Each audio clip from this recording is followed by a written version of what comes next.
What really started me down the track of, it's time to, one, you need to start being a leader and start empowering other people, but really scaling back was our youngest son. I was getting ready to leave at 4:30 in the afternoon to go coach another CrossFit class. So I would go to our first class from 5 to 8, PT clinic 8 to 5, and then 5 to 8:30 at night at the CrossFit gym. And I was leaving and I was telling our oldest son good night. And he looked up at me and he said, "Daddy, you going to your house?" And I was like, it really hit me that I was spending way too much time away. And that was really the trigger to start. I've got to start equipping and empowering other people.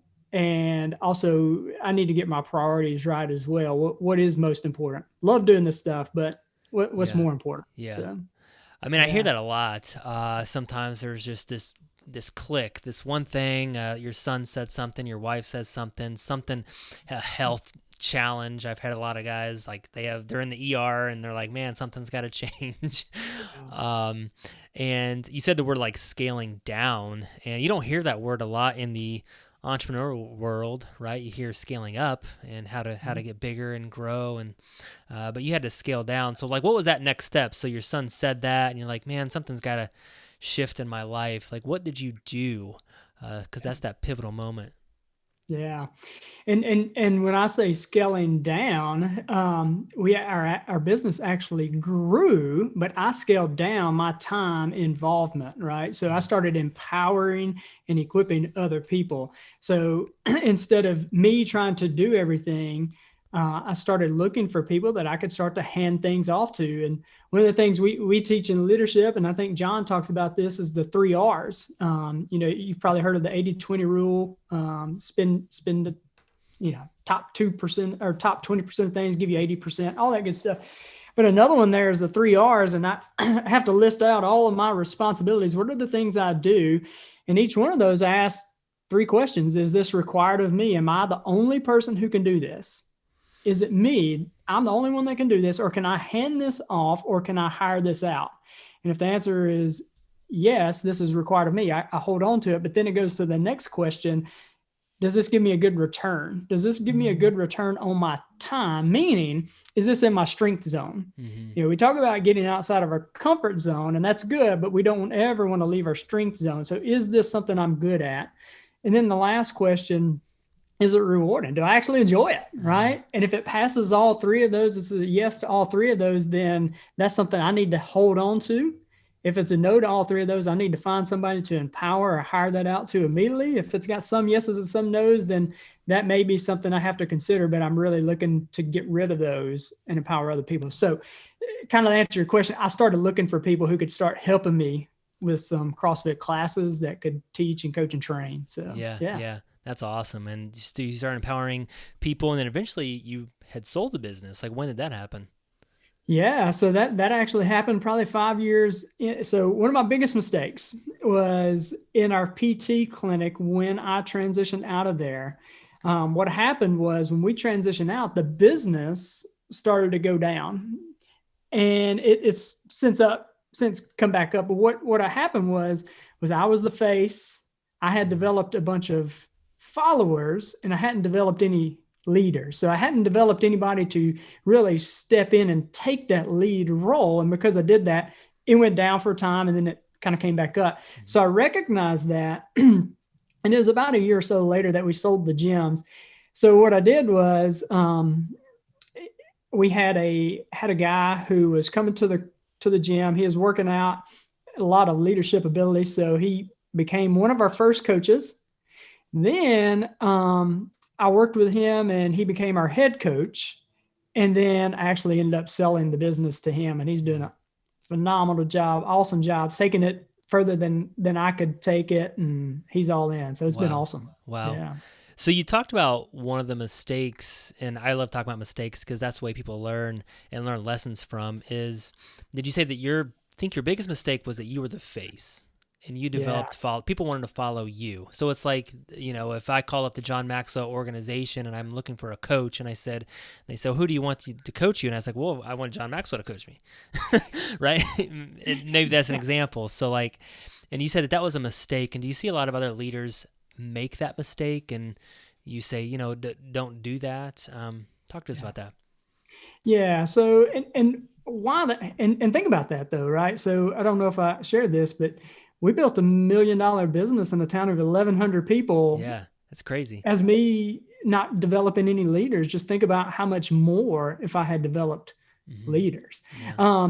And I do see that because a lot of us, as leaders, as entrepreneurs, we have this desire to be needed. We like to be needed.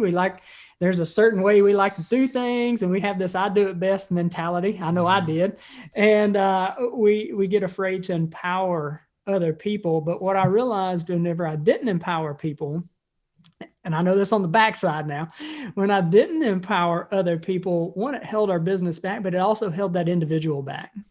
By not empowering them, they don't discover their own gifts, talents, and abilities. They may not get in a position to where, you know what, I'm actually pretty good at this and I like this. And so I was holding the business back, but I was also holding other people back. So Wow.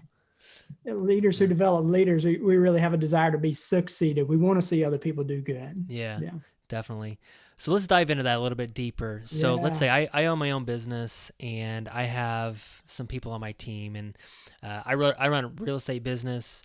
We have about 7 people locally, and then we have some virtual assistants as well that work for our team. And let's say I just want to start. I haven't done a very good job at this, and this is just a make believe or whatever. I don't know. I think I did okay. But I want to start empowering people. I want to start developing leaders. Like, how do I do that? Like, what's something how do I start, right? Yeah. I think the first part there is you got to start to get to know your people. So if we talk about 5 levels of leadership, the first level is title and position. That means I've got a title and position. People have to follow me because they have to. They follow because they have to. But moving up to a higher level is when I start to develop a relationship with them. And people start to follow because they want to. As you go into actually developing leaders, you're not just spending time with those people, getting to know them. There's an intentionality behind it. I'm starting to invest my time. So I'm getting to know them, but I'm listening to the words behind the words. I'm getting to hear what their dreams are, what they feel like they're good at, where they want to go, what they enjoy doing.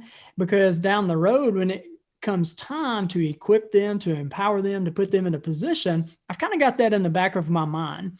And I'm kind of listening to them to hear where their passions lie. Well, that gives me clues into where I can stretch them as well. Mm-hmm. So there's an intentionality behind getting to know them.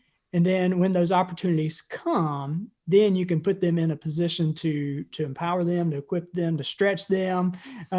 Sometimes maybe kind of push them a little bit. You'll know what areas to push them in. But I think the foundation there is getting to know your people. Mm. And to me, the heart of being a leader, is you got to love people. If you don't love people, you need to stop leading them, right? But when you love people, care about your people, you'll start to listen to them. But I want you to listen to the words behind the words too.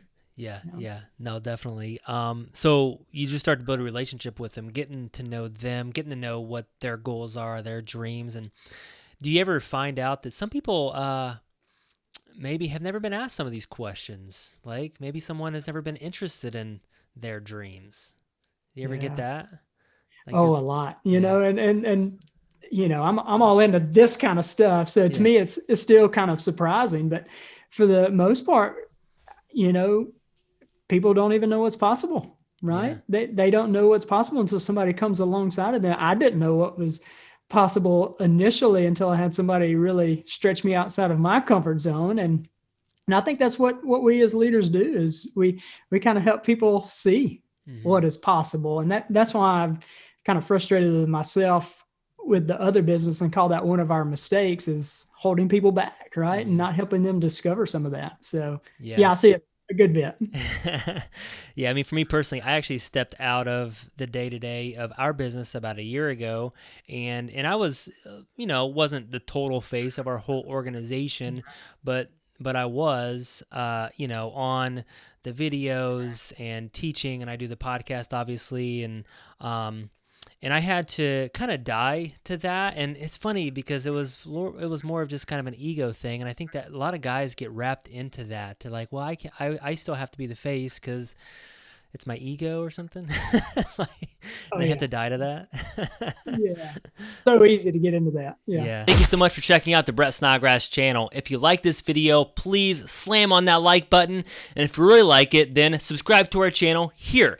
And remember to leave us a comment below, and I'm going to try my hardest to reply to all the comments. Thank you guys so much. This is why I do what I do. Every single week, I come out with content that focuses on success, freedom, and living out your purpose. Thank you guys so much. See you next time.